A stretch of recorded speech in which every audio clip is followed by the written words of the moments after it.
Welcome to the Commentary Magazine Daily Podcast. Today is Tuesday, February 3rd, 2026. I'm John Podhoretz, the editor of Commentary Magazine. With me, as always, executive editor Abe Greenwald. Hi, Abe. Hi, John. Senior editor Seth Mandel. Hi, Seth. Hi, John. Social commentary columnist Christine Rosen. Hi, Christine. Hi, John. And joining us today, commentary contributing editor and columnist and podcaster at the Free Press, Eli Lake. Hi, Eli. Great to be here, John. Thanks. I almost said hi, Eli, which... what are you, Candace Owens? Anyway. I just want to say that Hi-Li, there was this moment in the 1970s when somebody tried to make Hi-Li into a sport, like a competitive league sport. And in Connecticut, there were 3 or 4 Hi-Li arenas. And here's a word for you for crosswords forever. A Hi-Li arena is called a fronton. Because there was like a Bridgeport fronton, and there was like a New Haven fronton. Wasn't it all fixed though? Like Lady Bolger was involved. How dare you? Yeah. How dare you insult the good people of Hi-Li? Yes, and I thought Hi-Li was the Cuban neighborhood in Miami. No. All right, so enough of this Narishkeit. Eli Lake, you have a piece in the Free Press today. About the pretender to the Iranian peacock. I would call him the pretender. I would say, yes. I'm using the word pretender because I wanted to use the word pretender because it's one of the few times that you can use the word pretender. It's not really a word that is much in use. A claimant to the leadership of Iran through his supposedly royal blood Reza Pahlavi. And it's a wonderful piece. Everybody should read it because it goes through all of the twists and turns of what it means after a revolution for there to be an effort to restore a prior order that was supplanted. And before we go on, I want to say that I did a little research. I did. And I thought to myself, what, aside from this revolution, when has a leader with royal blood been restored to the leadership of his country? And the one person that I could think of was King Juan Carlos of Spain. And King Juan Carlos of Spain, when Franco died, basically sat atop an effort to transition the Franco regime into a constitutional democracy. And so I thought, well, look, that's within living memory. I mean, it was half a century ago, but it's still within living memory. But here's the difference between Pahlavi and Juan Carlos. Juan Carlos was in Spain. Juan Carlos was in the Spanish military. He did not go, I mean, he actually was educated outside Spain, but he went back home when he was in his late teens, early 20s, and became a military officer and worked within the Franco system so that he had legitimacy within the country. When Franco died, he wasn't coming in from outside riding on a horse, to take back what was rightfully his. He had served his country and was therefore considered a patriot and a member of the, but he wasn't a politician. He was in the military. And of course, the thing about Reza Pahlavi, who is the only person that anybody can name who might be an Iranian opposition figure, since of course most of the others have died, is that he literally has not been inside the borders of Iran for 47 years. So Eli, talk to us about the question of this. If this regime is going to topple, it makes sense that this is one relatively sort of clean way to find somebody to take the reins until you can transition to something better. But your piece is very skeptical, and I think properly. Let's start with a couple points in Reza Pahlavi's favor. One, it's true that not just this time, but in Women, Life, Freedom, people were chanting Javed Shah, long live the king. So now people can interpret that different ways, but there has been some polling that has been done from 2024 by a group that is pretty reliable that says that he has about 31% support, which is more than any other person, including Khamenei or anybody else, everybody else is in the single digits. So there is a level of support. And I think that level of support is because, the mullahs destroyed their country. And so people are saying, okay, well, what was before? Well, it's certainly better than this. So there's a part of it where there's a kind of, especially since most of the people who are now part of the demonstrations were not alive for his father, Mohammad Reza Shah. So they have a kind of view of like, well, I want Iran to go back to like, lavish caviar and champagne parties and women topless on the beach and things like that. And that, I think, is a reflection of just how awful things are in Iran, not just in terms of political repression, but the level of corruption. It's not just the failure of the currency, it's the failure. I mean, the pensions that have been promised to workers were stolen. The banks are failing. It's everything. It's in a total free fall. So, it's a natural question for any Iranian to sort of say, all right, well, what did these guys replace?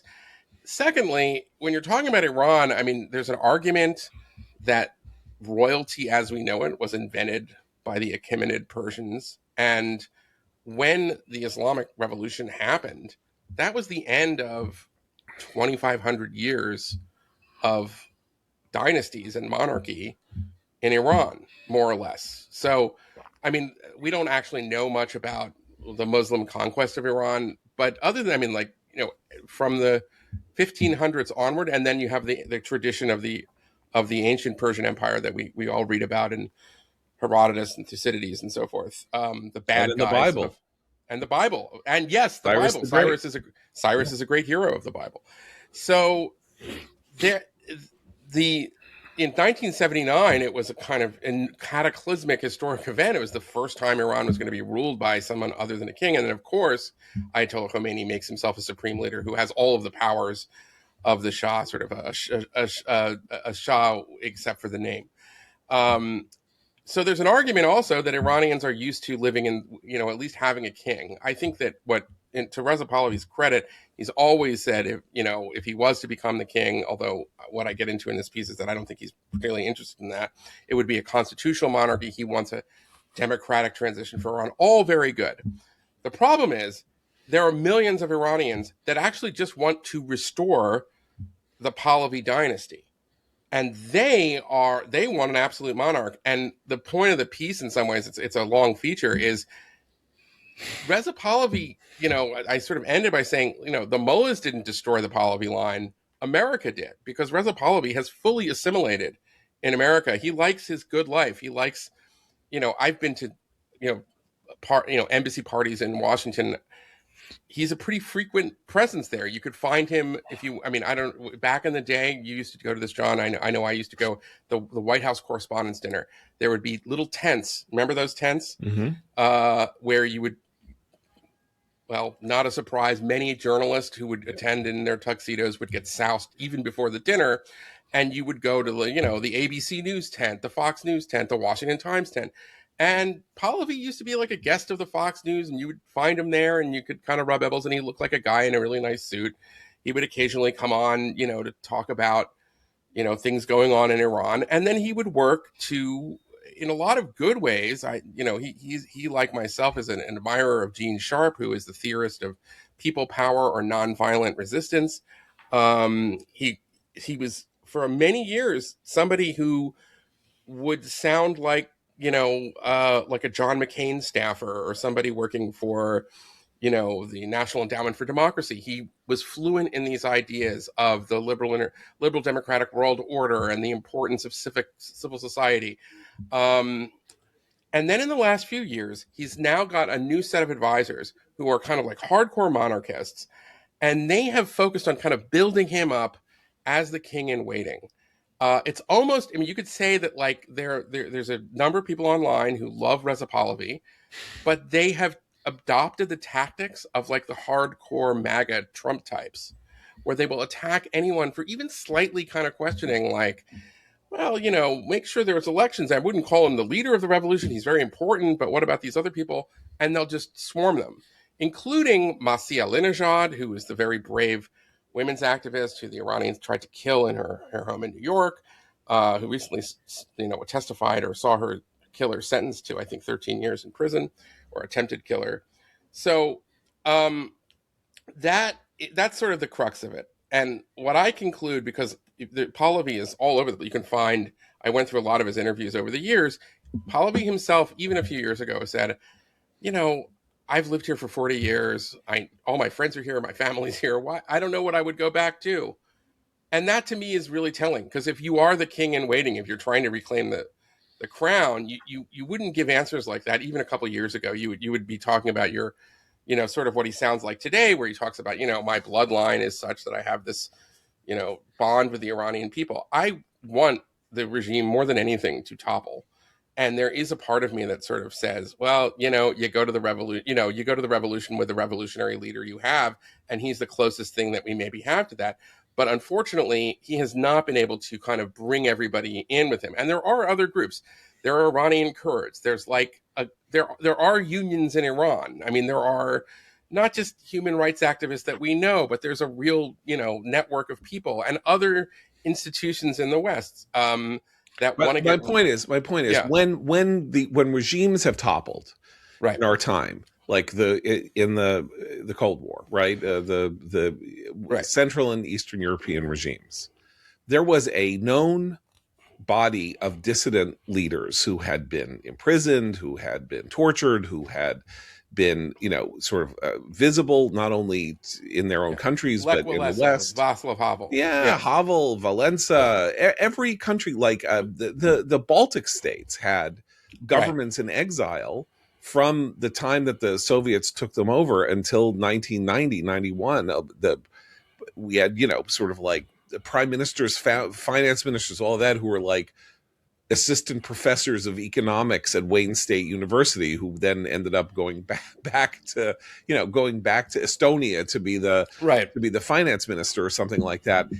There's a world in which this stuff exists, and I have met Reza Pahlavi long time ago, and he's a very attractive, who's a very attractive person. But the notion that a nation of 90 million people, in one of the most strategically important spots on the planet Earth, with enormous oil reserves and a history of making incredible mischief, is just sort of like handed over to. I mean, I'm not saying that he's a dilettante, but I mean, he's like a guy who has been sitting there being the person with his name since 1979. And that's what he is. He's the guy named Pahlavi, So to go now, maybe to broaden this out, because everybody should read the piece, because it's so interesting and unusual. And this is obviously a sort of unprecedented situation. But I did want to point out that we're only talking about this, obviously, because we have this armada of ships outside Iran, and Trump having threatened to, work over the regime because of its the horrors that it has practiced upon its citizens over the last 6 to 8 weeks. And now there's a negotiation supposedly going on, which seems to be a negotiation as much inside the administration as it is between the administration and the Iranian regime, since there seem to be forces inside the administration who seem to be representing the interests or opinions of some people, some governments in and around the Gulf, who are advocating for a deconfliction of some sort, and getting the Iranians to agree to something so we can say we got a deal. Jim Garrity did something very useful yesterday in his column, his morning jolt, which is that he just laid out the timeline of the United States's words, or Trump's words, on Iran in the month of January. So this is where we are and what we've said, okay? January 8th, Trump told Hugh Hewitt that they're doing very poorly, the Iranian regime, and I let them know that if they start killing people, which they tend to do during their riots, they have lots of riots, if they do it, we're going to hit them very hard. January 13th, he posted on Truth Social, Iranian patriots keep protesting, take over your institutions, stop, help is on the way, President Donald J. Trump. January 15th, Trump surprises everyone by declaring, "We have been notified and pretty strongly, but we'll find out what it all means. But we'll be told that the killing in Iran is stopping." But throughout January, the Iranian regime continued to kill protesters on a massive scale, as many as 30,000 people, according to two ministers of Iran's Ministry of Health, could have been killed on the streets of Iran on January 8th and 9th alone. On January 28th, Trump posted, "A massive armada is heading toward Iran. Come to the table and negotiate a fair and equitable deal. No nuclear weapons, one that is good for all parties. Time is running out. It is truly of the essence. As I told Iran once before, make a deal." So, and here's how Garrity sums up. "We have an erratic president who veers back and forth between promises of help and threats of force, and then talks up how much he wants to work out a deal. Yes, in theory, there is value in cultivating a sense of strategic ambiguity, but at this point, it certainly seems like Trump declared help is on its way during intense protests and then failed to deliver any significant help in a timely manner." So, Eli, what do you think? There are two possibilities here, one of which is they're just like literally all over the map. Trump is here, he goes too far, he pulls himself back, and they're having fights inside the administration. And the other is that this is all a big stall. He had to stall to get the armada in. He has to stall to get the Israelis to pre-position proper interceptors, or maybe stuff is getting to Israel quietly to make sure that the Jewish state isn't like overwhelmed by ballistic. He had to bring some kind of missile defense possibilities to American positions or harden embassies and things like that against Iranian attack, and they're not ready yet. So they're stalling for time. What do you think? It's the interceptors is I think driving all of this, which is, and this is really a scandal, which is kind of related, but we've known now for 30 years, we've been hearing that the future of warfare is missile defense. And yet our capability of producing, our supply chains for producing the interceptors is inadequate to the need that we have in this moment between Ukraine and the 12-day war in June with Israel. The cupboard has been bare. So we still need to position THAADs and Patriots, in the Pacific to worry about China. I mean, I'm saying that there is a huge shortfall. And the failure of defense secretaries and presidents and our giant, and the firms that make these to prepare for moments like this, when all of our, national security and defense strategies have said we're going to need a lot of missile defense, is mind-boggling.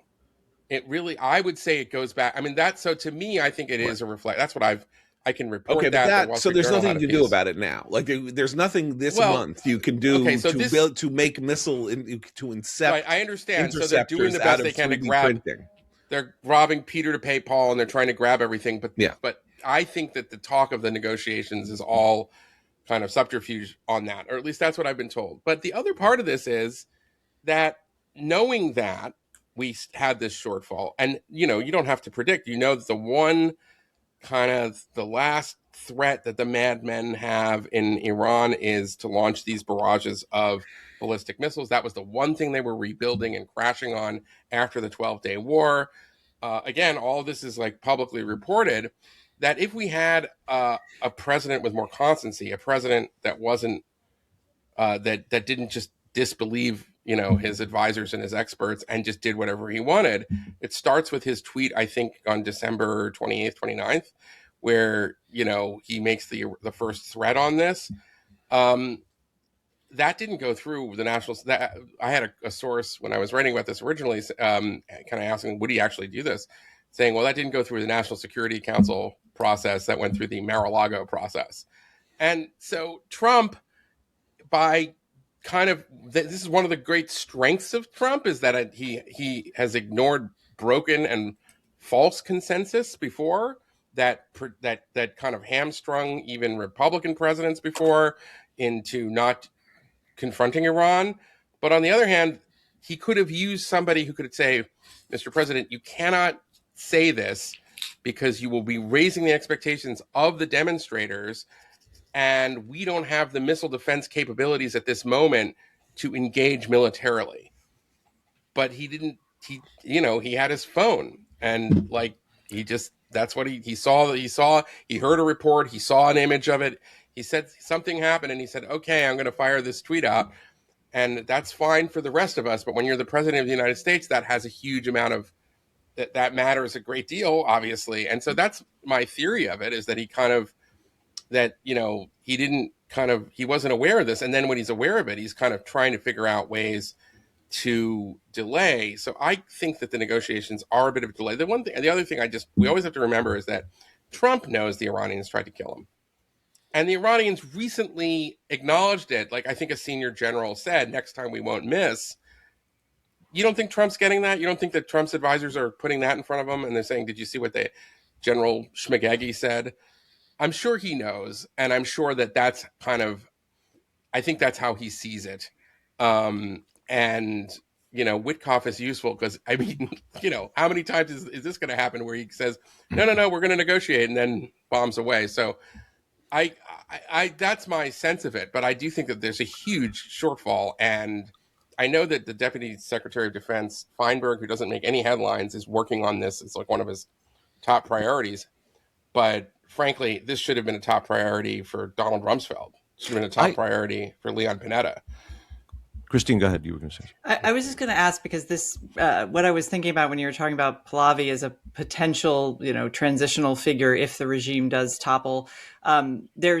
I went to undergrad with he's some sort of distant cousin of the Shah. Anyway, a lot of people in Iran who had any connection to the Shah fled. It wasn't just the Shah and the immediate royal family. A lot of expats here in the US who stayed, who built lives for themselves. My friend actually graduated from college here, but then went to London for graduate school and then went back to Tehran at great risk, actually, to his own life, because the regime knew who he was and taught there and teaches in London.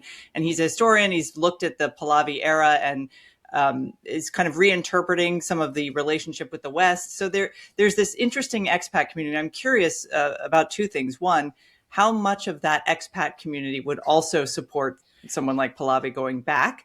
And who in the Trump administration, Eli, do you find actually thinking through a a new regime, whether it's, a reinstallation of a Shah-like figure or some other thing? Because what we saw in Venezuela and what we've seen elsewhere, when Trump goes in big, then what happens afterwards is usually a mess that he's not focusing on. So is there anyone that you've talked to in the administration or who you know of in the administration who is thinking about a post Ayatollah Iran and what that might look like? I don't think there's any serious planning on what comes next. And I think that Trump looks at it as an attractive model if he can get some IRGC commanders who take the deal after a few of their comrades get blown up or something. I think that's his thinking. I want to point out that the allergy. They're one of the weird things about the leftist and sort of now liberal consensus on what happened in Iraq was, we went in under false pretenses in order to make war, so that we could take out Saddam, so that we could. It's never clear what else we wanted to do, so we lied our way into war and what purpose that served, because we were allergic in the 18 months between 9/11 and when we went to war. We were allergic to the prospect that what we should be doing inside the State Department, the Defense Department, and everything was planning for a post-Saddam future.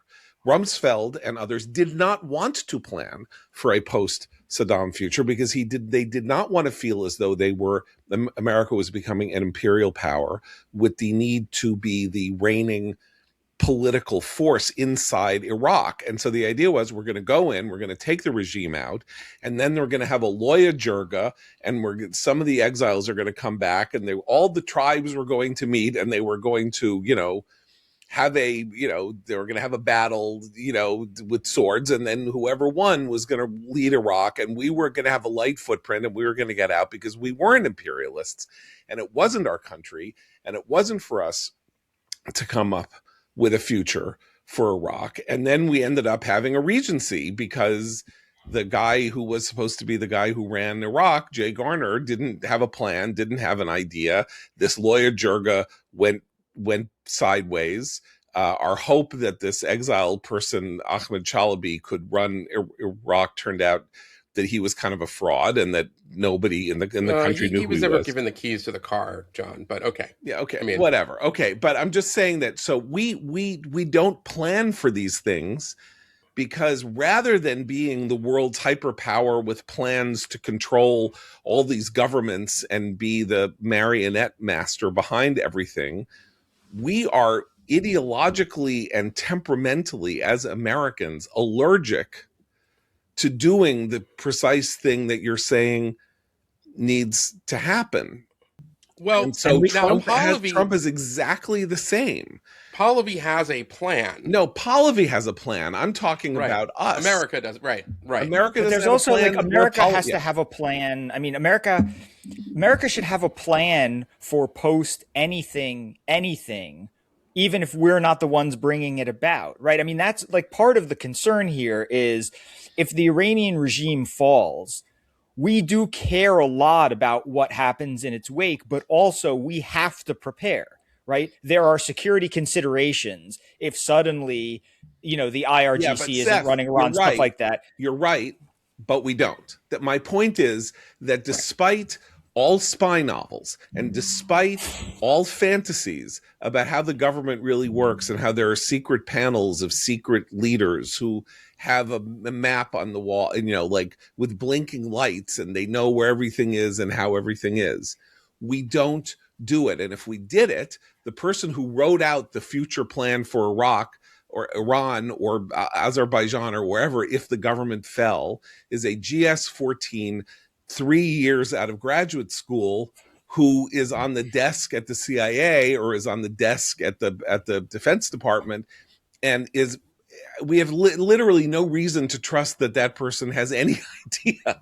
Okay, but there are people in the involves. world. If you have an administration that's open to considering things that can be done in different paths and scenarios, there are plenty of people who have thought through this, who have spent their lives studying Iranian civil society, who have themselves maybe been part of some organized resistance there at some point. So I think the incuriosity of any administration we can blame, but this one in particular seems to be, there's a lot of bulldozer type mentality with their foreign policy. And as Eli says, that does sometimes bring good necessary change. But in this case, if they're not thinking about that, Seth is right. There's a huge strategic danger in wondering who's going to, post-revolution, a lot of mischief happens.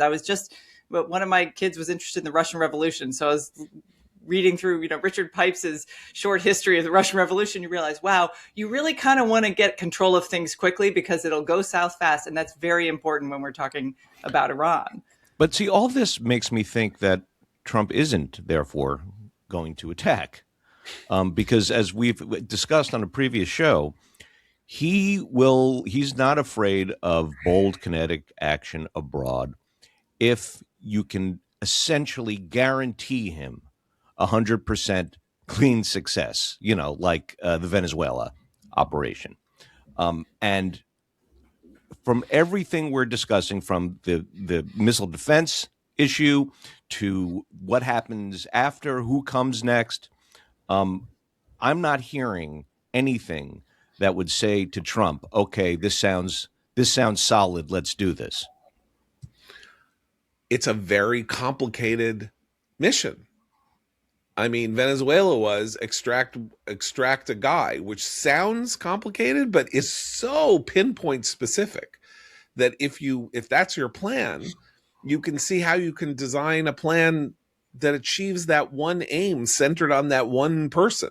And they spend months and months How and do you months pull him out getting of a every building? piece into place? Yeah. Yeah. In this case, To what extent is this not happening? Because, we hear stories of people inside the government complaining that the CIA doesn't want to participate in this and therefore isn't drawing up plans or stuff like that. I mean, to what extent is planning not happening because people who should be planning are not? I got a different the agencies. I have a different perspective on this. So you're right that we have the pinpoint Maduro. So that's like, okay, how do we get Maduro out, right? And then someone comes up with a plan that is comprehensible. Like, you sit down with Trump at a meeting and you say, we're going to do this. We're going to turn on the discombobulation machine. He'll have some guards that are Cuban. We have a source in his office. We know he's got some Cuban guards. We'll shoot them. We'll pull him out. We'll put him on the plane. We'll put him on the ship. We'll close down all traffic and air flight over the Caribbean, and we'll get him to Guantanamo, and then we'll get him to New York, right? Like, bing, bang, boom, it's over.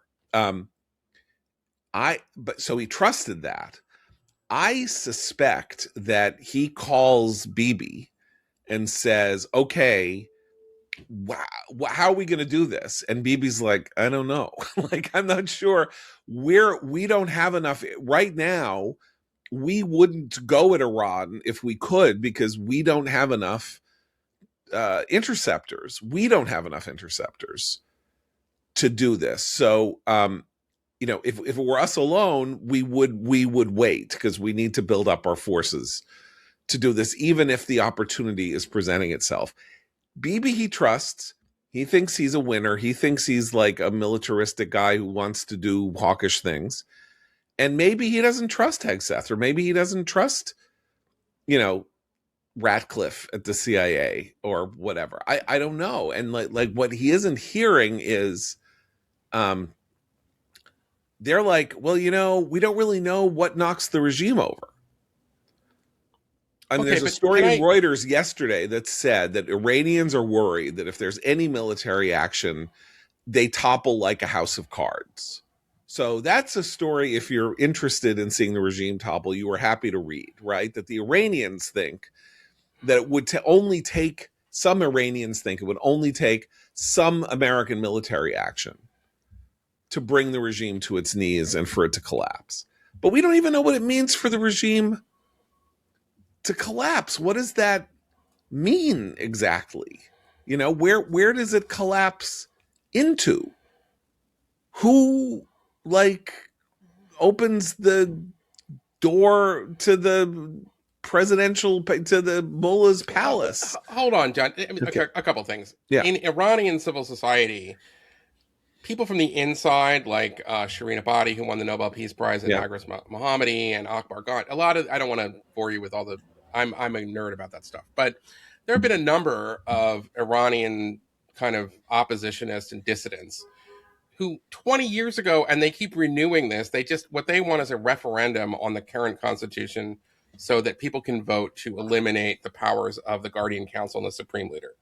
That has been on the agenda. I have no reason to believe that isn't very popular. Raza Pahlavi agrees with that. Everybody pretty much wants that. So we have a sense of 9 months. That's 9 months after. I agree. And you're asking what a question happens about the day after till the 9 months. day after without an invading army, right? That is keeping the peace, and that is a big unknown. But what I would say is this: is that the big argument against kind of decapitation strikes for years was, are you sure you're going to be comfortable with what comes next? And given that Iran still has, nuclear material, and they have some enriched uranium, and there's all kinds of nightmare scenarios, and I'm not saying that isn't a concern, but the question is, compared to what? And at this point, I would say anything would be better than these lunatics, not just from a human rights perspective, but from our national security perspective. If this regime is allowed to survive, they will find a way to seek vengeance, not just on Israel, but on America. They say it all the time. And so you got to finish the job. And that I thought was a very interesting story in the last couple of days was that even the Saudi defense minister who was here, and the Saudis were initially very cautious, and they're kind of very Janus-faced at the moment on a lot of things. But he was apparently privately saying, you cannot do nothing at this point to Trump. You have to finish the job, because at this point, after the 12-day war and everything else, I mean, you can't. To do this now would be worse than Obama backing away from his red line. It would be worse in some ways even than of George H.W. Bush allowing Saddam to use the helicopters to put down the Shias in southern Iraq. It would be not just a betrayal, bad for our reputation. Okay, that can change, but it would end up emboldening Iran. It would change all of the good kind of things that are happening all over the region. Right now, you have a government in Lebanon that is publicly saying they're committed to disarming Hezbollah. I mean, nobody could have predicted that 2 years ago. Right. That changes As long as they're serious. if the Ayatollahs. It's something to say. But even if the rhetoric is there, it's a massive sea change for a government in Beirut that essentially acceded to the idea that half the country was going to be run by this Iranian proxy organization, which they did. It's like saying, okay, you're it's like saying, okay, Antifa, you get to run Minneapolis and Portland. We're leaving. Southern Lebanon, the Bekaa Valley is now Chaz. Yeah, exactly. Chaz. That's right. Yeah. But you have to. Yeah. The idea. I mean, the IDF needs to crush that first. Like, nobody's called in the IDF on Antifa, despite what people on both far left and far right might say. Hezbollah had to be kind of stomped to get there. Yeah. And then just sort of in the other, I'm everybody probably knows I'm on team regime change here, but the other factor that's different is that when we did regime change in Iraq with a huge military footprint and presence, the people who were mainly orchestrating the insurgency were the Iranians. So if you knock out the Iranian command and control, I mean, I don't know if coming in from the outside. But this is the one thing I wanted to bring up, which is the weird thing that's going on inside the administration that involves what appears to be the partial empowerment of people that we should not be empowering. Primarily Turkey's Erdogan, who we seem to have decided should be our interlocutor in peace talks. And it's another jarringly discontinuous factor of the Trump administration's approach in the world, that Erdogan, who is maybe not a total enemy of the United States, but is somebody whose aims, ideas, and desires are completely at odds with ours, that we want to somehow strengthen his position from being the famous weak man of Europe to being the strong man in the Middle East. That's bad policymaking. And it all goes to this weird, the deal team, this sort of Kushner, Witkoff, Tom Barrack, these guys who are all never been involved in foreign policy until, 5 minutes ago because they're friends of Trump's. And I mean, how do we feel about that? Not good. I mean, Erdogan's goals in Gaza would essentially be to have a version of a Hamas live on, right? I mean, even if it weren't Hamas, the point is that any insurgency against Israel is what Turkey wants. Turkey wants dominance in the region. That's what it wishes for anyway. And in order to do that, you have to bleed Israel of, you have to distract Israel. You have to bleed Israel of resources. You have to have something biting at its ankles at all times to weaken it. And so any sort of Turkish involvement in Gaza would mean the support for elements that would be against the U.S. plan for Gaza. So I hope that somebody makes that clear to Trump, that it's not just about Israel versus Turkey. But the point is that right now, the Trump people theoretically want the same thing in Gaza as the Israelis do, which is quiet. And Turkey will work against that permanently. There's no, and they could replace Iran as like a sort of, as the financial directors or the political directors of these insurgencies. But that's not what we're looking for. We're not looking for someone else to adopt Hezbollah and Hamas and Islamic Jihad and all these groups. We're looking for those groups to wither and die. Right, but you're now talking about Gaza, and I'm talking about Iran. Like, that Turkey wants to be, but Turkey wants to be the sort of Oslo, wants to be the, of the U.S.-Iranian deal. Like, that is the possible way for Trump to get out of going to war. And Turkey wants that, and there are people inside the administration that would like it fine if Turkey were that player. And it's eerily reminiscent to me, because of what you say about Gaza and other things, of Obama gratefully accepting Russia's help to intercede to get him out of the box that he placed himself in by saying the red line in Syria in 2013 was the use of chemical weapons. And then Syria used chemical weapons, and then he was like, Congress, you tell me what you say we should go to war. And then Russia's like, we'll take it off your hands, don't worry. And then he empowers Russia, and then Russia like becomes the major player in Syria, and then the next year it takes Crimea. Because it had this. So we're empowering Turkey. That's crazy. Well, and the Turks also are behind the purge of our Kurdish allies in Syria who helped dismantle the ISIS caliphate. But more importantly, were the wardens of the jail where we had detained, a little more than 10,000 very nasty fighters. I mean, there are refugee camps that are like these little laboratories for, Jihad 3.0. So we now are in a real national security bind because of Turkey basically, prodding the President Shara of Syria. So yeah, they're a very bad actor. I'm not entirely convinced that these negotiations in Turkey are going to necessarily go anywhere, just because I still remember, the 12-day war from 7 months ago. Yeah.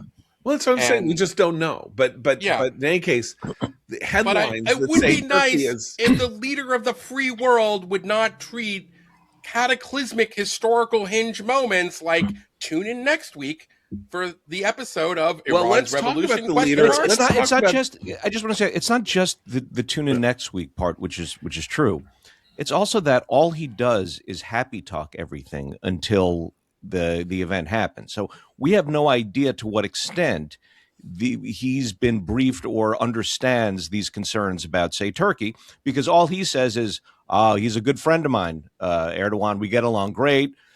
Strong, powerful guy, good guy. I like him a lot. We have a close personal relationship, and it's just like, I don't want to hear all that either. I want to that. Well, let's go domestic and talk about other things that we might not want to hear out of the mouth of the President of the United States.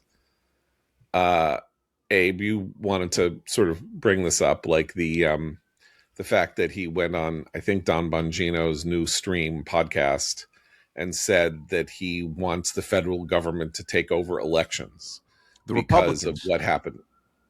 The Republicans should just the Republicans should nationalize elections in 15 states.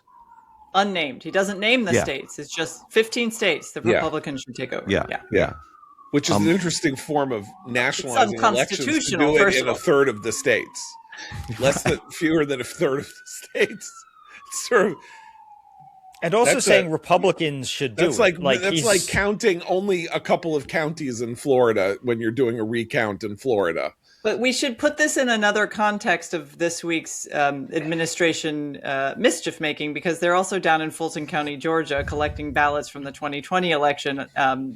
Tulsi Gabbard sent down there talking to FBI. The president got on the phone and talked to frontline FBI agents who were there on the scene, which is also highly unusual. If there's ever a case brought, that's going to certainly be one of the defense exhibit A of malicious prosecution. So he's still relitigating the 2020 election, and I think that that's what this is about. Yeah. Yes, all of this is about his loss. It's about the fact that he can't get over that he lost an election, and it's a huge waste of resources and time, and it certainly erodes the integrity of institutions that are already the public already has a lot of understandable mistrust about, particularly the Department of Justice and the FBI after the last 10 years.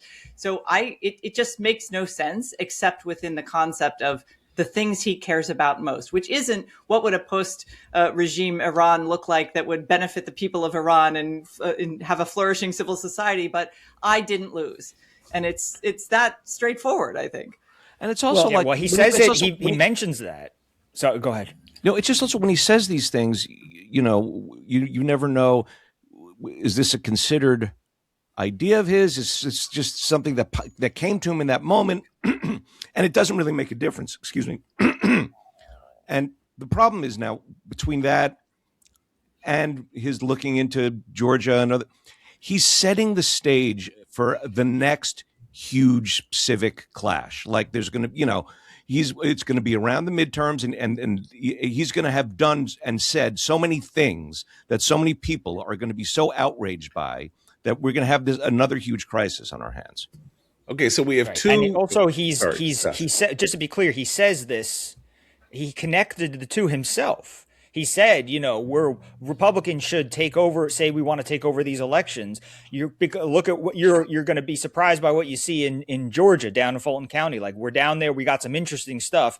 You're going to see it. So he's he's doing the sweeps week thing again, which is like, wait till you see what we found in Georgia from 2020, which is now 6 years ago. I mean, 5+ technically for the election, but the other thing is that this connects to what we were talking about the other day, which is stirring the pot in states, causing the crack up of these Republican parties in states that didn't used to be a problem for Republicans. Georgia's ground zero for that, right? If you were to tell Trump going into 2020 that his goal was to dismantle the Republican advantage in Georgia step by step, he would have done exactly what he did. And he's still doing it. And so people in Indiana who are, frustrated over his push for the redistricting, people in Texas who are now Republicans, who are in Texas, who are now dealing with the swing of that district to a Democrat that happened the other day, and and what that means for the future. Trump doesn't go away. He doesn't even just pick at scabs.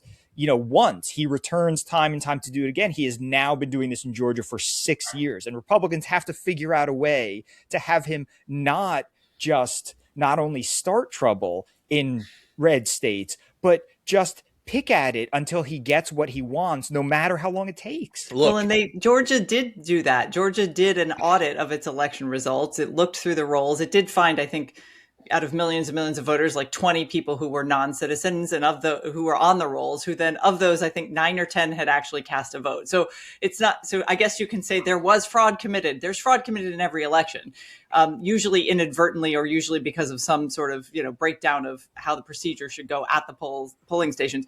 But this is actually another, effort by him to sow doubt. And the reason it matters is that we're coming up to another election, and the president of the United States should not be saying that the Republican Party should take over state election processes. First of all, it's unconstitutional. Second of all, a lot of what he's been doing already, remember there were the executive orders a couple months ago that tried to make certain requirements for voting. Courts struck those down immediately because it is not constitutional for him to try to do that. That is the state's role. And you can bring legal cases, you can do all kinds of stuff if you think there's been voter fraud, but it's not his role as president to relitigate the previous election. David French published a piece on Friday, and I read it and I thought, boy, David's jumped the shark. I love David personally. I think, I have many disagreements with the way he has pursued his disagreements with Trump and the Republicans over the last couple of years, but I think he's a man of integrity. And he wrote this column, and I thought he's jumped the shark. And it was, this is not a drill. The end of October 2026, and then he lays out scenarios under which there is mass unrest surrounding the midterms, all sort of ginned up by Trump and by Republicans who are going to say that this election and everything in the run up to it is going to be illegitimate the way the 2020 election they claim was illegitimate. And therefore, things must be done in the run up to make sure that this doesn't happen. And, he even lays out the possibility of, some kind of cancellation of the elections or some, calling out of troops or something like that. And I thought, okay, you know what? You Trump derangement people, you're all out of your frickin', stop already. What? Stop writing this fan fiction. David, get a hold of yourself. And then Trump goes on Bongino's show and says Republicans should take over the election process. And then I'm like, well, you know what? I'm sorry. I guess I was a little unfair to David. Not that I think that Trump will be able to do that, or that it will even be possible for that to happen. But could he be tempted to play that game? Could the millions of lunatics who believe every fool word that comes out of the Stop the Steal people's mouths and are given their heads and by podcasters and radio people and Rasmussen Report's Twitter feed and Liz Harrington and I don't know who else, all madness, but could they be stimulated to like weird action in the week leading up to the midterms? The answer is yes, and that's obviously something that is very bad for our country and our republic, and people could get hurt and all of that. But even so, let's say all of that, like he doesn't understand how useful those words and everything else is to the effort of the Democrats to turn this midterm election into a wave. He is making it clear that every person who does not like him needs to drag themselves over broken glass to get to the polls to vote for anybody who is anti-Trump. And in a midterm election, which is, even though we now have these very high turnout midterm elections, is still a low turnout election relative to a presidential year. If the passion is on we got to do something about this lunatic and his crazy people who are doing all of this and fomenting discord, and people, I think now, as the polls show, believe that the discord in Minneapolis and other places is his fault and not the fault of the organized resistance, which is what Republicans were hoping people would take away from this. He is own goal is self-owning him again. And if you're an independent, going to end up with an election result that will double his chances of being impeached and might even raise the prospect of him being convicted. yeah. And if you're an independent who was giving him a chance, you're long gone. Well, that's it. Yeah. That's the point. So there's Democrats and Republicans who are roughly equal in number. And then you have a larger number of people who are independents. And if they are bestirred, if the independent numbers that we're seeing in the polling, if those people who tend to be less involved in politics are bestirred to vote, they are not going to be bestirred to vote for the Republican as a Republicans proxy are for getting Trump. practically chased out of their own town halls. In the last week, we saw 2 Republican office holders. Mike Lawler is one. He's obviously not in a deep red district. He's in New York. He's going to fight for his seat. But at the same time, like 2 Republican lawmakers getting heckled by crowds. And I don't think you can say Soros bust those hecklers in. What you're seeing is people going, seriously, what are you doing? Yeah. Right? Like there's a real impatience. Republicans dealing with this at town halls for an issue that was a net Republican positive means, that's the sign of a wave. But yeah, I mean, forget independents. You're now looking at Republicans in Republican districts who can't seem to convince their own constituents in the districts they hold, again, which are Republican districts by virtue, at least now, of their holding them, that what the administration is doing on immigration makes sense. It's making me nostalgic for the Tea Party movement, which used to read the Constitution. They'd get in groups and they should just go around reading Article 1, Section 4, just the section on elections, just go around reciting that at town hall meetings and reminding voters that not all Republicans believe elections should be taken over by the federal government. Yeah. Why is it that the party that believes in the gender binary, that believes that there should be enforcement of our borders, is also the party that wants to maybe nationalize election in 15 states and, brings the kind of dregs who couldn't make it as police officers into these new jobs for border control and sends them into these high volatile situations. They don't know what they're doing. It's incredibly frustrating because I'm sure that this would be a very survivable midterm for the Republicans if all you did was just say, okay, here's the executive order on transgender sports. Here's what we did on the border. Here are the numbers here. The economy looks like it's picking up. And now look at these lunatics. That would be fun. I mean, and how hard is that? It's like just Get out of your own way. It's There's hard. an answer to your question. And the answer to your question, Eli, is that Trump is the monkey's paw president. Yes, he's a golem. He's the monkey's paw president. Yeah. You get what you wished for, but you also get some kind of deeply unnerving chaos as a side effect that comes along with it. So you'll get border patrol, but you'll get, border, security, but you'll also get this and all sides across the way. This is, like realists wanted the non-neocon president. So they got Trump, who doesn't like to intervene. And now he's going around, plucking leaders out of Venezuela and striking Iran and stuff. There's always the two sides to Trump. You get what you wish for, but it's always going to be the monkey's paw version. And that's what Republicans are dealing with now on immigration. Okay. Well, we'll leave it there. We'll be back tomorrow. Eli Lake, everybody go to the Free Press and read Eli's piece on Reza Pahlavi, which has a really good title that I can't remember right now. Reza Pahlavi, Iran's Reluctant Prince. Iran's Reluctant Prince. Okay. So, and we will be back tomorrow. So for Seth, Christine, and Abe, I'm John Podhoretz. Keep the candle burning.